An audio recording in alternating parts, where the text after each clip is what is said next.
लगता है तो आपके चैनल के माध्यम से बता देना चाहेंगे, इसे 3 गुना ज्यादा ना जोर शोर से आएंगे भैया। आपका अश्लीलता का बंद करने वाला नहीं है, मुहिम बंद नहीं होने वाला है, वापस लौटेंगे और आजीवन मुहिम चलेगा। कौन नहीं गया है जेल? भगत सिंह भैया थोड़ा सा अश्लीलता के मुहिम के लिए क्या कहना चाहेंगे अभी? अश्लीलता के मुहिम के लिए एक ही शब्द कहना चाहेंगे, अश्लीलता बंद कर दो जी, नहीं तो फिर तैयार रहो जेल तुम ही जाने के लिए।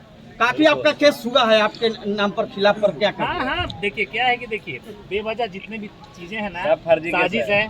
जैसे खेसड़िया से फिर से कहना चाह रहे हैं आपके वीडियो के माध्यम से, कहाँ गया वो वीडियो जिसमें उसके बेटी माँ को रेप करने की बात मगहिया जवान बोला था? अपने फेसबुक के माध्यम से और ट्विटर के माध्यम से ये लिखता है कि हमारी बहन और बेटी को रेप करने का धमकी दे रहा है मगहिया जवान, और एक तरफ अपना जो FIR कॉपी में दिलवाता है उसमें मर्डर का वो लगाता है हम पे इल्जाम। तो ये दो जगह फिर ऐसे कैसे पलट सकता है? लोगों को बता दें कि उसका कोई मुद्दा नहीं है, समझे, लेकिन जाते जाते फिर कहेंगे आएंगे तो इंतजार करे। अगर अश्लील गाएगा ना तो मगहिया जवान जिस रोब में था उसी रोब में रहेगा और बक्सेगा नहीं।